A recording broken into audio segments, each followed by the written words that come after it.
আজ 16 ডিসেম্বর 2024 সোমবার সকাল 9টায় বিজয় দিবস উপলক্ষে ইসলামী ছাত্র আন্দোলন বাংলাদেশ ঢাকা বিশ্ববিদ্যালয় শাখা একটি বর্ণাঢ্য বিজয় র্যালি আয়োজন করে।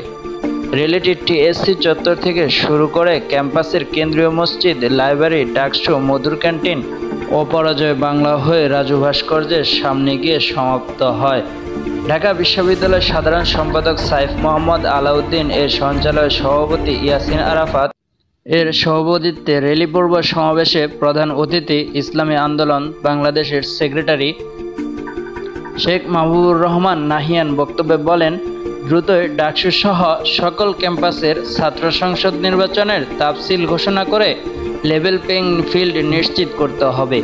বিগত স্বৈরাচারের আমলের মতো কোনো নির্বাচন ঢাকা বিশ্ববিদ্যালয়ের শিক্ষার্থীরা দেখতে চায় না। শিক্ষার্থীদের প্রতিনিধিত্বকারী স্বৈরাচার বিরোধী সকল সংগঠনের অংশগ্রহণ ও পরামর্শের ভিত্তিতে একটি সুষ্ঠু ও নিরপেক্ষ নির্বাচনের পরিবেশ তৈরি করুন।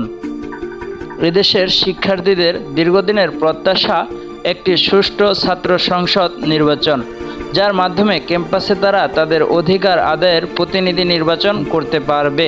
এই যাত্রা ঢাকা বিশ্ববিদ্যালয়ে ছাত্র সংসদ নির্বাচন দিয়ে শুরু করতে হবে। প্রধান অতিথি তার বক্তব্যে বলেন, ঢাকা বিশ্ববিদ্যালয় ছিল বাংলাদেশের স্বাধীনতার উন্মোষ কেন্দ্র।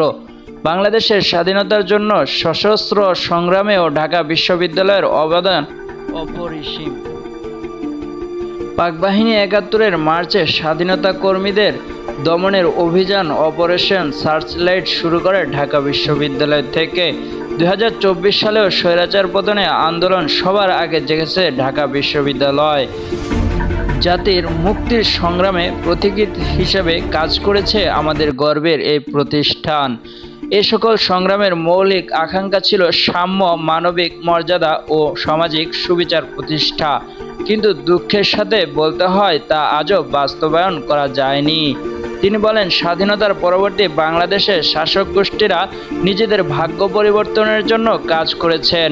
জনগণের ভাগ্য নিয়ে তারা ছিনিমিনি খেলায় লিপ্ত ছিলেন। সুলেমান হোসেন সাদেক, উন্মুক্ত বাংলা।